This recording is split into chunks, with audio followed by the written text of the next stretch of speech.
ত্রিপুরার পার্শ্ববর্তী রাজ্য অসমের করিমগঞ্জ থেকে এক পলাতক কুখ্যাত চোরকে গ্রেপ্তার করল ধর্মনগর থানার পুলিশ।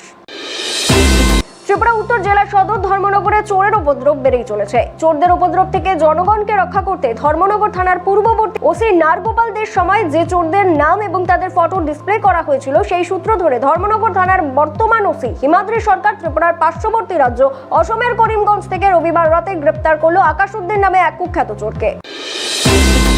পুলিশ জানিয়েছে, বিগত 2 বছর পূর্বে ই-রিকশার ব্যাটারি চুরি মামলায় ওয়ারেন্ট রয়েছে অভিযুক্ত কুখ্যাত চোর আকাশউদ্দিনের নামে। সোমবার কুখ্যাত চোর আকাশউদ্দিনকে আদালতে পুলিশের রিমান্ড চেয়ে তোলা হয়েছে জানান ত্রিপুরার উত্তর জেলা পুলিশ সুপার ভানুপদ চক্রবর্তী। যেভাবে ধর্মনগরে চুরি মামলা বৃদ্ধি পেয়েছে তার একটা সমাধান সূত্র পাওয়া যাবে বলে আশাবাদী পুলিশ সুপার ভানুপদ চক্রবর্তী। আসলে আগের ওসি যে সময় এখানে ছিলেন তখন আমরা কিছু চোর,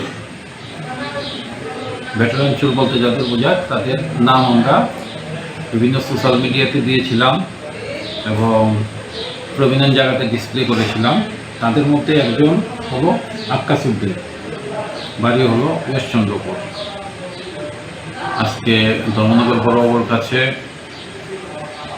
গোপন সূত্রে একটা খবর আসে যে সে আসামের করিমগঞ্জে আছে।